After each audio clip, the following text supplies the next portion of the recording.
Barbecue. Kasi siya daw yung... Didn't do that to Kai. Para sa akin kasi walang pakialam si Piang sa sasabihin ng sasabihin nila. Importante kung ano yung gusto niya, yun yung nagagawa niya. Yun nga rin sinabi ko kanina, oo naman. Yun naman yung tagline dito, magpakatotoo ka ako. Pero at the same time, maging open ka rin sa kung ano pwede mong baguhin sa sarili mo. Kasi hindi porke komportable tayo sa ganun. Ano ni Piang? Yung ibang tao kasi tama na kami misinterpret. Kaya sa akin, yung mga friends ko halos na babae sa labas, ganun din eh. Pag tumaka, uuwi ka talagang may pasa sa likod. Kasi kumbaga, sa atin, nasasanay na. kaya vibe, kumbaga yung vibe ni Piang, ano bang tawag nun?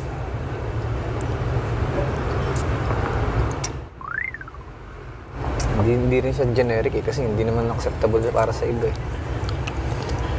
Tinanong niya naman ako kanina. Tinanong niya ako, comfortable ba ako sa ganyan ni Piang? Sabi ko, oo. Kasi lahat naman halos ng friends ko na sila. Parang nakita nga kita dito, nakasanto ko eh. Sabi ko na dito, ganito. Sabi ko, Di ba hindi naman talaga nakikinig nun, nakapikit ako. Nakahiga. Sobrang lakas talaga ng boses nila. Kahit ako nagbabasa lang talaga ako, hindi na ako. Nandun kayo nakahiga. Pwede be. Ganun kayo nakahiga. And then sabi ko, okay lang naman sa akin, comfortable naman ako na ganun. Saan ka, Joel? Friends ko na babae, kagaya niya din pag natawa or pag nagkukulitan niya. Sakit ng ano ko talaga. Kasi kapag, kumbaga, ayaw ko lang dumating dun sa point na mamaya, si Kuya na mismo ang gumalaw. Tapos, ang laki yung ipagbago ni Piang na hindi naman niya ang ginusto. Tayo din maninibago. Baka magka-conflict pa dito sa loob. Kaya kinusa ko na sige. Total hanggang Friday naman to. Ako nakukuha kay Piang. Basta, gawin ko na lang kung anong pwede. Alam ko naman may kinig din naman yung batang yan. Pero bakit sa tahimik kanina? Pero sobrang... Nasa rehab. Nasa rin. Nire-rehab ko. Jaren, tignan mo yung ano mo. Kain. Sinabi ko na, di ba? Nag-usap-usap tayo kanina. Sinabihan mo si Piang. Tsaka I think it's not time to tell Piang kung anong problema. Kasi baka maano na. Alam naman niya eh. Alam niya, matapang nga siya eh. She can tell, of course. Like, whenever she does her actions, of course, she can see that people are reacting. Obvious na para sa May kanya. ginahistoryan. But she doesn't care. Hindi niya pinapansin lang. Oo, nami-misinterpret kasi nila. Ay, baka mamaya, creepy ang nangan niya. Siyempre, nagpapakatotoo lang din naman yung tao. Kaso, ang ano lang kay Piang, matapang pa. Kumbaga hindi siya open na kung sa ugali niya na may kailangan baguhin na ganito ganyan. Kaya yun, so tatry ko na lang din hanggang Friday pa naman to. Pero mababa pa rin pag-uusapan na ako. Feel ko nagagawa niyo lang naman yun sa mga taong comfortable. Pero kasi sa kanila, hindi iba yung take. Kasi ikaw, concerned sila sa'yo din na nagkakapasa ka na. Nagulat nga ako kanina nung gumanon. Doon ako nag-alala baka mag-misinterpret nila na ano. Kasi pa sa akin talaga ako. Sinusuntok nga ako sa mga. You can join. Sit down. Kumbaga sa akin, wala naman talaga eh. Eh, siyempre. Baka hindi lang kasi sila sanay na makikita ang ganun ba? Yun na nga, kaya yun na rin naman yung purpose ko. Kaya buti, ito yung weekly task. Ano mo, Jay? Pero ako lang kung sa totoo lang. Ikaw, ulit. Ayaw ko talaga na ginaganon-ganon kayo. Kayong dalawa talaga. Ayaw ko. Parang iba kasi Alam nyo, hindi na ako nagsasalita kasi hindi naman din kayo maniniwala sa akin eh. Ganun talaga. Tapos payag ka, ginaganon-ganon ka. Hindi ka basta ako wala na ko, yun lang, sinabi ko lang na ayaw ko lang na ano. Siyempre, may iba naman tayo ng ano ng POV ba? Sa akin lang, Jay, is Jay, okay na. Pero okay siya kasama, pero Wait yung lang. ano mo. Sa akin, Jay, okay na ako. Dito tayo, Joel. Na ginaganon ka niya. Kasi naiintindihan ko yung sinasabi niyo. Open, may ganun talaga akong ano. May ganun akong kaibigan. So, naiintindihan ko si Piang. Pero yung ayaw ko is yung tuwing kumakain tayo, tapos sumisingaw. Yun siguro. Kasi sa lahat, alam sa lahat eh, disrespectful yung ganun. Para sa akin, alam na lang. Yun yung pinakaayaw ko na gawin ni Piang. Okay na okay ako na inaano si, alam ko na. Pwede tingnan? alam ko na kay JM na Legit pala. okay lang sa kanya na ginaganon. Kayang-kaya ni JM na i-absorb yung pain na ginagawa ni Fiang, pero naiintindihan ni JM si Fiang. So, hindi ko na yun, kasi payag naman, kung ayaw ni JM yun, pinagsasabihan na talaga yun ni JM.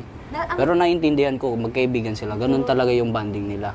So, naiintindihan ko. Yung ayaw ko lang is dun sa kumakain tayo, tapos sumisigaw si Fiang. Yun lang talaga yung Ganun problema. lang yun. Maybe kasi yung ibang mga, for example, kinakain tsaka ni Rain, parang hindi siguro sanay Hindi na sila okay nakikita sa ng ganung gano'n. environment ba? Hindi pa. At saka hindi naman talaga siya dapat i-tolerate. Pero nasa iyo naman eh, kasi ikaw siya yung dapat natamaan. Kasi So, kumbaga, ikaw pwede pinapanood magsalita tayo. kung Like, I mean, nasasaktan ka o hindi. Kung sa akin, Tapos hindi Okay lang naman ata sa'yo eh. Huwag ka magsabi ng wala. Huwag ka magsabi ng Pero okay lang. Hindi, depende Pero nga. okay lang talaga. Hindi naman kasi pride yung pinapairal ko dito. Hindi ko Baka naman yung- tinitingnan yung way na yun. Kumbaga yung kabigatan ng kamay ni Piang, hindi ko tinitignan as disrespect ba? Okay. Hindi ko naman ganun yung tingin ko eh. Tapos, Kaya naiintindihan ko talaga siya si doon JM sa ano, no, may tungkol dun. singsing Kaya pa, hindi ako masakit kaya yun. nagalit pag Nung inaano si nakaraang JM. Kasi araw. alam ko yung point ni Hindi, JM. gets ko naman na siyempre concerned ka rin naman. Pero kumbaga sa akin, yung sa akin ba? Ay, siyempre ako yung tinataman, ako yung ginaganon. Depende Sa yun sa bagay. JM. Sa bagay. So parang Kumbaga, hindi kami sa pwede akin. magsalita kasi nasa sa'yo Hindi naman naman, talaga. syempre. Ay, Hindi, okay parang lang, like, pero pwede magsabi ng... Nasa decision pa rin ni nasa decision, JM. nasa decision mo kasi basta Makinig.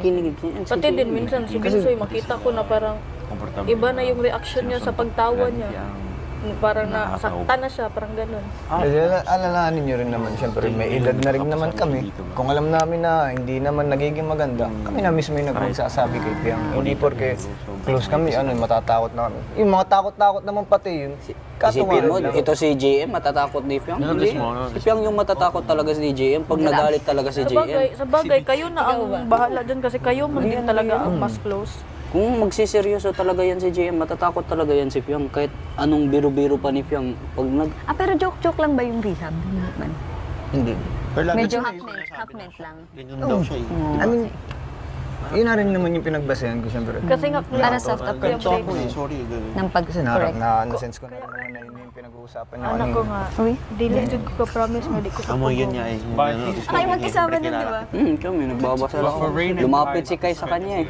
For Rain and Kai's Medyo perspective, iniisip ko ano yung the pinag-uusapan niyo. she's a new housemate, and I think her fun and energy and her questions and her laugh is fun. It's fun, but I feel like from their perspective, when they're seeing her doing stuff like that to you, maybe it can be too much, especially for them. If they don't see anything like that, of course they're going to be affected. Because we're Gets ko all naman si in the Kai same kanina. house, Care lang and sila we sa akin. Pero para sa amin ni JM is Okay lang naman. okay lang naman kasi Saka yun- yung mga kaibigan din namin sa labas, ganon din pagtrato sa amin na pag Kahit ako may nabibiruan ng kaibigan talaga kukulitan. akong ganun. Eh pag nasobra naman, is Kayo naman na lang, kayo pinagsasabihan na lang naman magsabi namin. kapag... Nakapag-voice out din naman kami kung alam namin sobrang na. Akala ko Bagay, kayo din naman ang ginanto close. kay Ikaw Bunte. na lang magsabi. Joke lang, violence. I mean ba, sabihan, May MCRC. Nagsuggest violation din naman. para like, sa pagsabihan mo lang siya. At ano nga, kaya nga si Piang ang kinuha ko, di ba? Oo nga. Oo na, wala na. Bakit kunin mo si Jazz? Hindi. Akala din ni Piang, sabi niya, akala ko si, ang kunin niya, akala ko si Diyos ang kunin niya. Kasi gusto ko lang ipakita sa inyo na komportable ako kay Piang. Komportable ako kasama kay Piang. Eh ako isipin nyo na, baka ganito ganyan. Kung kukunin si Piang, may iba pa bang rason? Bukod doon. Bagay, sabi mo nga, ikaw lang